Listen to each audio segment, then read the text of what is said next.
And I know you have sort of seen feminism in Europe in the context of both Italy, Spain, also the UK.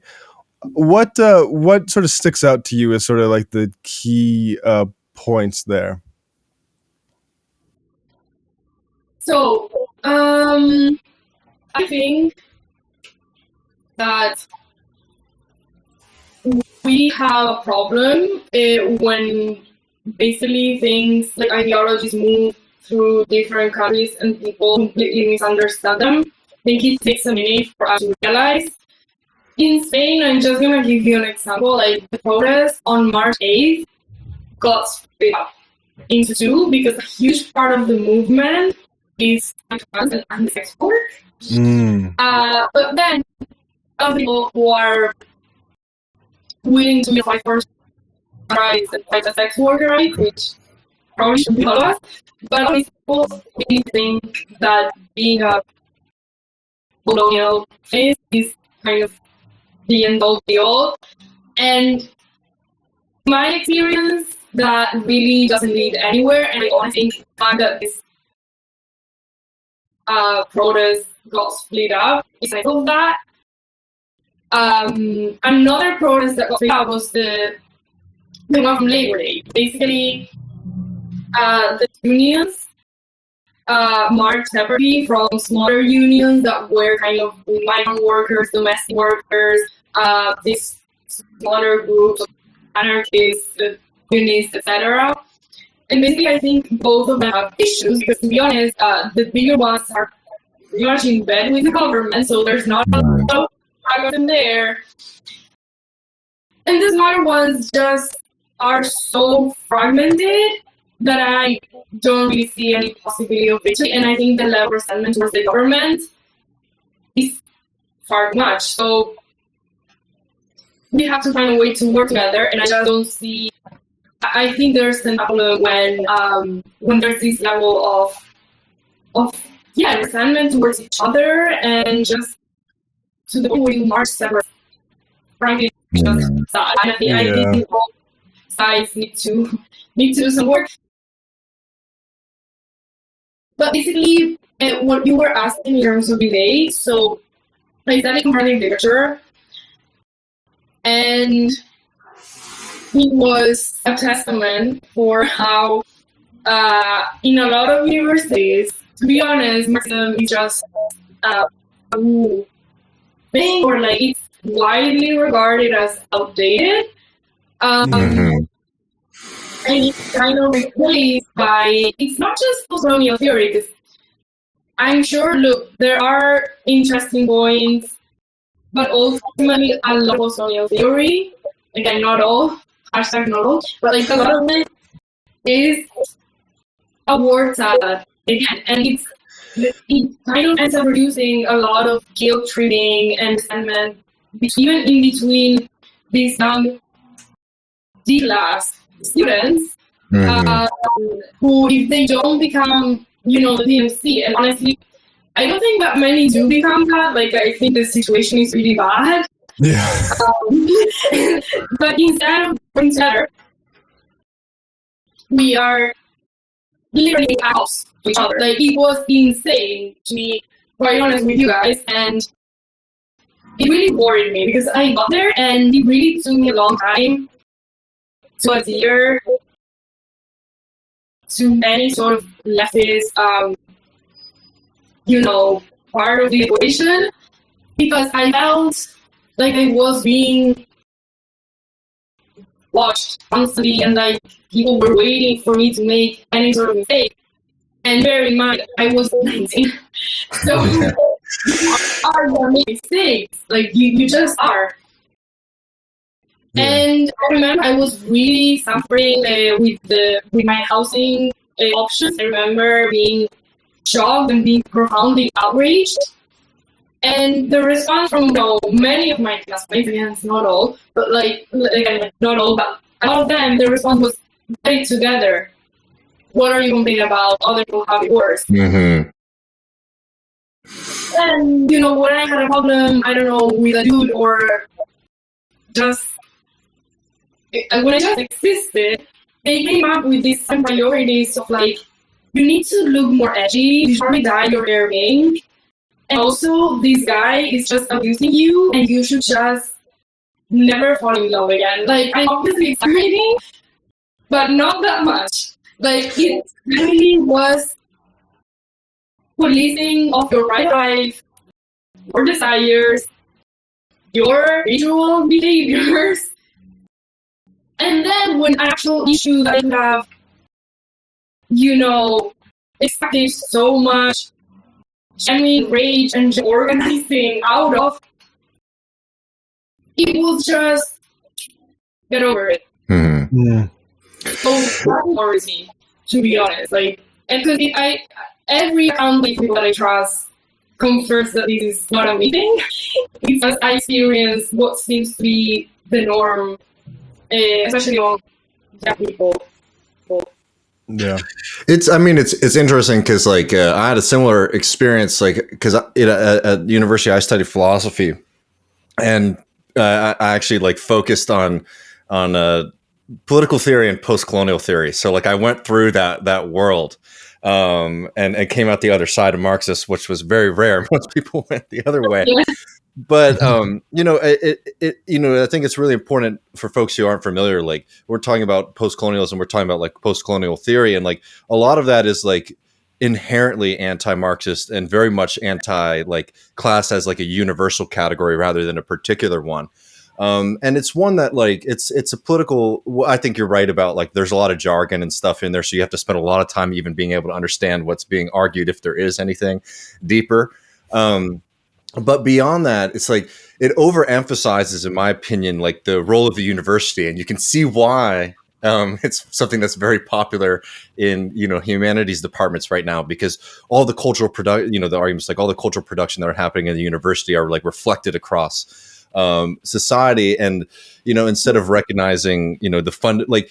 People don't like capitalism, though, I think is fair to say, but like not as much from like a kind of Marxist anti-capitalism. It's just like it's consumerism, it's McDonald's, it's things that we don't like. We don't have a TV. Classism instead of class. Sorry, what'd you say? Like it's classism instead of class. Yeah, classism. Yeah, so the problem with capitalism is that it makes poor people feel bad sometimes, right?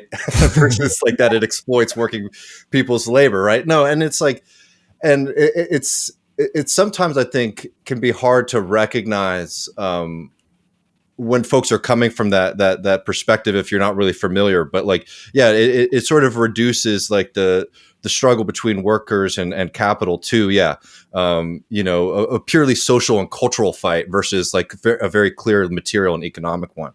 And I think it's, again, like this is why I think being able to do like cross-national like political comparison is really crucial, because like we see the same thing in America. You see the same thing in Spain. You see the same thing in the United Kingdom. Like this is a fundamental reality of like the left more broadly, at least in Western Europe and in the US right now. And we see like the social effects that we go through suck, but it's not the worst, right? The worst thing is like the weakness of the left to be able to build any kind of political movement to challenge capital. And all across Western Europe, all across the United States, they're all sort of falling into this trap, I think.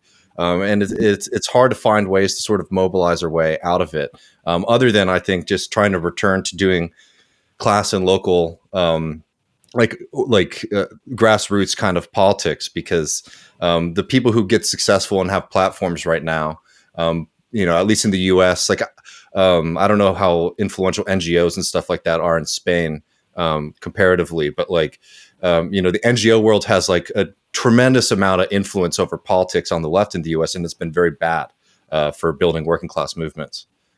Yeah, I mean, there's definitely, from the Spanish anti-racist movement, there's definitely a critique of NGOism, which has been huge here, and still is. But then, they critique that, and then like, we have to organize ourselves, and until you're at that point, yeah, that's exactly. But then a lot of these people, what they mean is we have to organize ourselves by ourselves.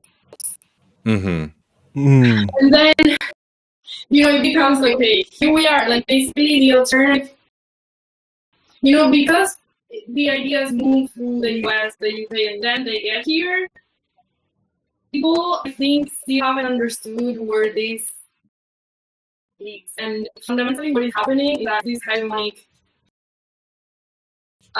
super outdated feminism, which is everywhere in this country, like ostensibly everywhere.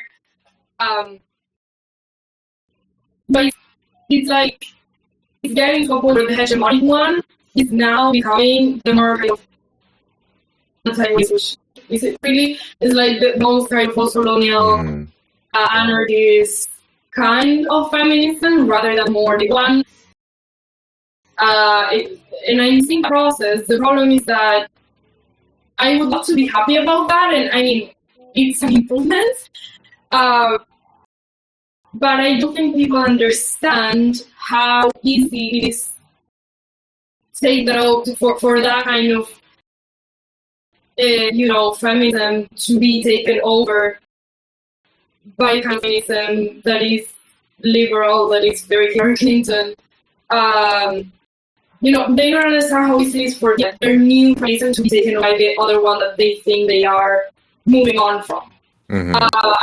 I think they don't realize how many similarities there are because precisely they haven't lived or they don't know they haven't learned about the US or the UK, and to them all of these anti-racist critiques sound very revolutionary and sound very leftist because we live in profoundly racist countries. And there's barely been any discourse like that here up until now. So obviously it doesn't seem very new. The problem is we should also learn from what's happening in the US or in the UK, see that to figure out what is the best way to tackle the problem. Okay, we realize we have this massive issue, but how do we tackle it? Mm-hmm. What's gone wrong, what's gone right in these other countries that have had a more long-term anti-racist discourse or discourses. There's as we know, there's many takes on the issue. Right. So I mean, I know we want to get to indie media in just a second, but I wanted to ask you, just because my friends in the UK, like one thing that's interesting to me is like America, because it is such like culturally, like we export a lot to the rest of the world. Friends of mine have told me like that's very much the case on the left too, particularly like in like anti-racism. And one of my friends in London was sent me a message the other day, just laughing because there's been a lot of popularity in using the American term BIPOC, right? Black, Indigenous, people of color, right? And the point there is to center Indigenous folks. But when you're doing that in the UK, it's like, who are you talking about, right? And it's not obviously the worst thing in the world, but it just shows that like a lot of this is like being this is exported like Americanisms being brought into completely different contexts. Not that there's not racism or things in other countries, but like American racism and that legacy is different from a Spanish one or or a UK one. And I'm just curious if that's been any of your experience either. 100%. I mean, this is basically what I mean. Like, we have people dying here at sea, and yet we're talking about George Floyd, which obviously we should talk about that. Like, we are a U.S. ally, we need to bring up. But again,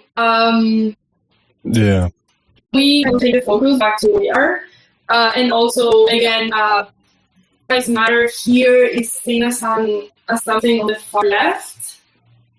And if you know the US, like I feel like I know the US because I lived for years in London. The US has been part of kind of my focus in my life, and I obviously I'm not a expert, but I do feel like I know enough to know that there are anti-racist thinkers like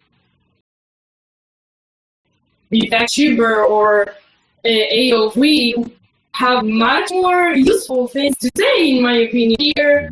And things come from, like I said, from abroad, so you just assume all these new shiny thing is gonna be the thing. But yeah, it is an export. Like, I genuinely think it is right next door for the most part. Like obviously there's nuances from here, but overall a lot of copy paste. Wow, yeah, that's fascinating. To wrap up, let's talk a little bit about independent media. We had a big a boom here in the U.S., sort of in the wake of Bernie Sanders' 2016 campaign. We're familiar with Progressive International, for instance, and Novara Media. I'm just curious what the sort of landscape looks like, Tiare.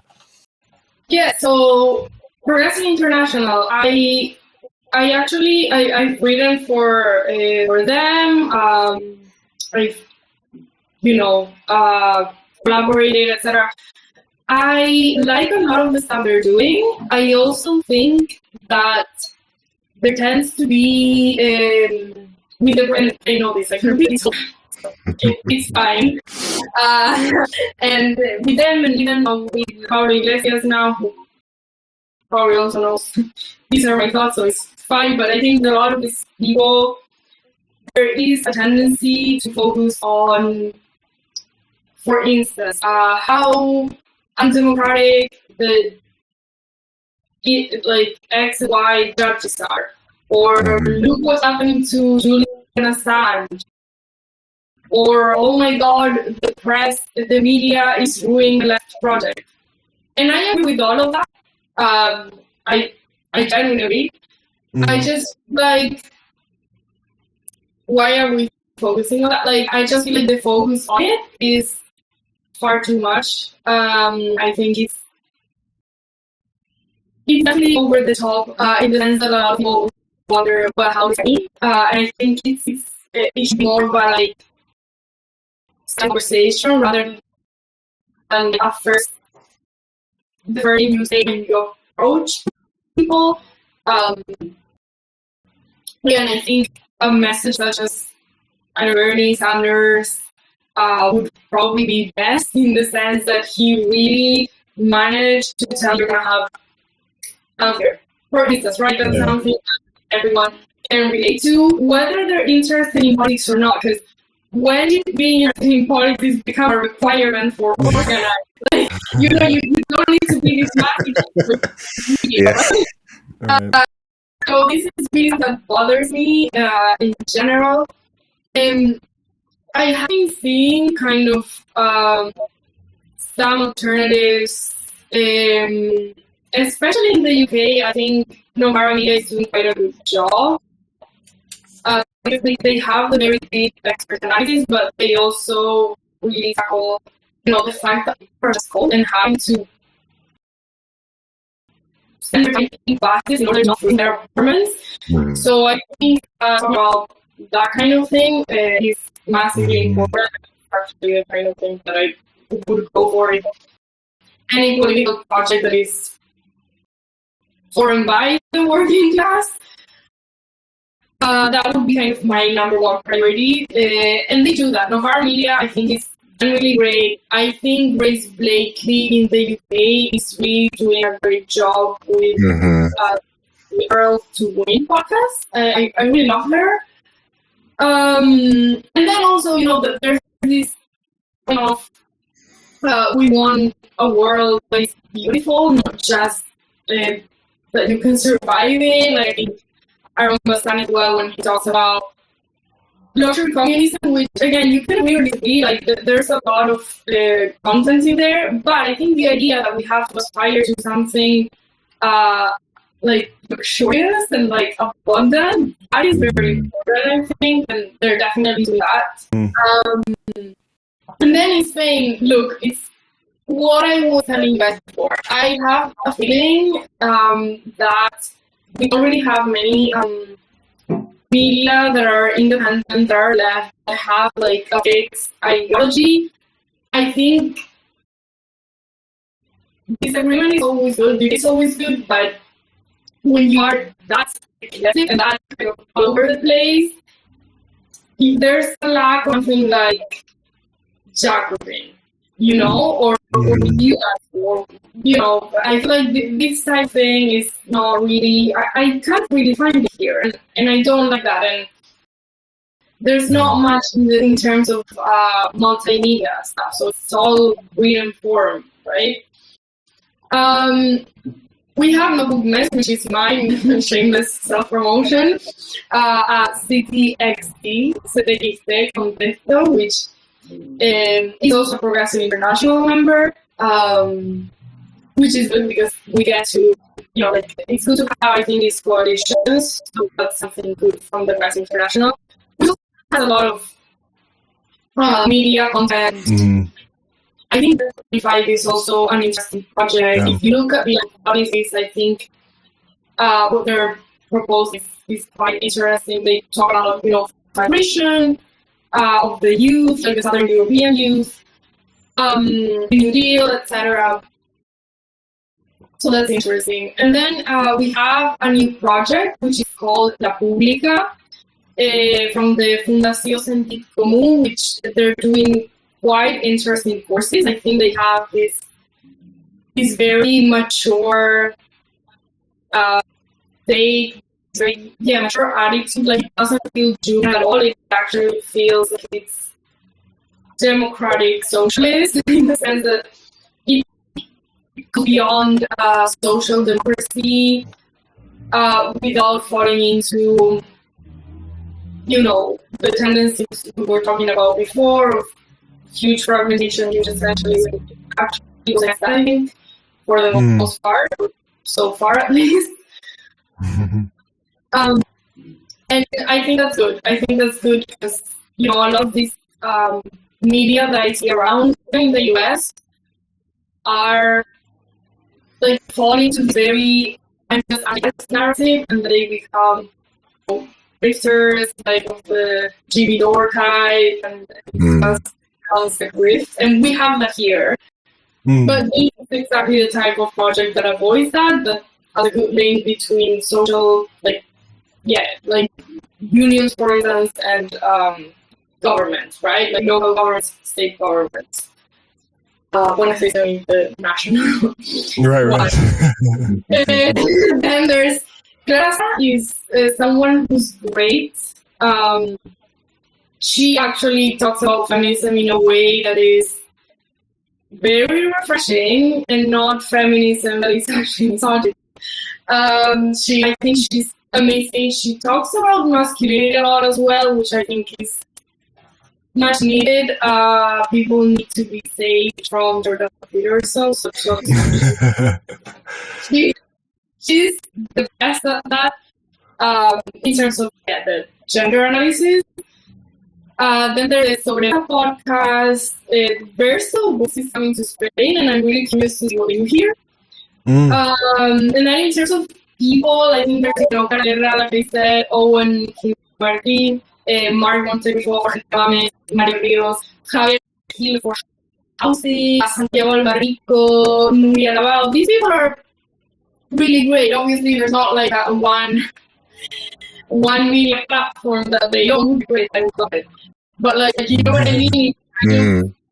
Scattered around, and it's not like I agree with everything they say, but overall, I think they're the most kind of mature that I can think of. And you can find a lot of them in actually, it's in the Latin American. I'm not sure if they translated in English. I know some of them are definitely there. Then there's Publico, which is like the really big one, but again, super eclectic, and País is the more like pro one. And in Italy, honestly, guys, it's bad. It's bad. In Italy. Tiare, do you when thinking because Notebook Mess, that is in Spanish, do you think I want to do this in Spanish? Do I want to do some in Italian? I want to do some in English? Like, how, as somebody who doesn't have the sort of ability to have that sort of dilemma, how do you think about that?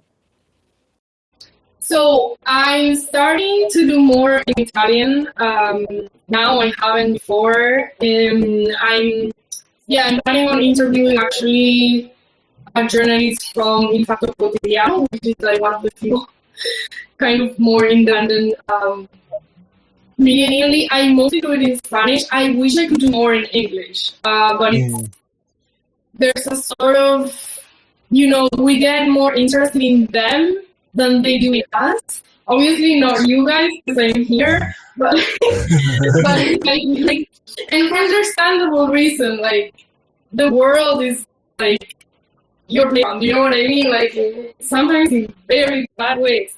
But, like, for an answer, I'm curious. You know what I mean?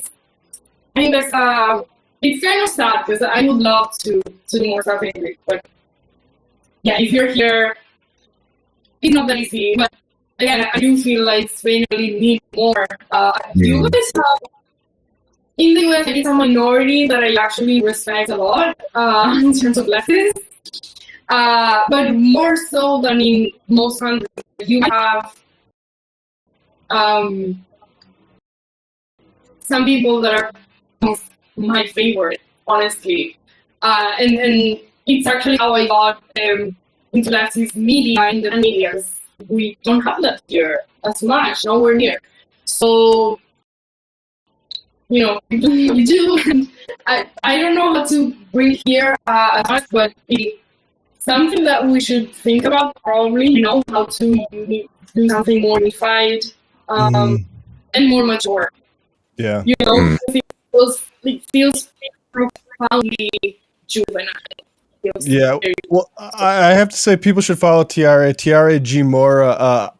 That's what I was happy to find Notebook Mess this spring because I've been waiting for things like this to emerge a little bit to try to inform ourselves and make ourselves a little bit better at our jobs. So it was great to see that, and yeah, people should definitely follow you, Tiare. Any other plugs you want to give?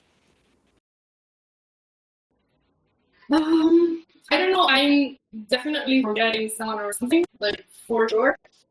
But yeah, I would say we need to have more. We need to work together more because there's very few leftists that I think, and I love every leftist. I genuinely do. I say all of this with love, but I also think that precisely because I feel like we have the potential to be better. I feel like I need to say that we're not in good shape. We're not. So I think part of that is working together and having these conversations and maybe realizing that how things work and how things move through different countries and that will prevent us from wasting our time. Yeah, absolutely. Well, Tiare, thank you so much for joining us today, and we'll do this again sometime next year and catch up. Thank you, guys.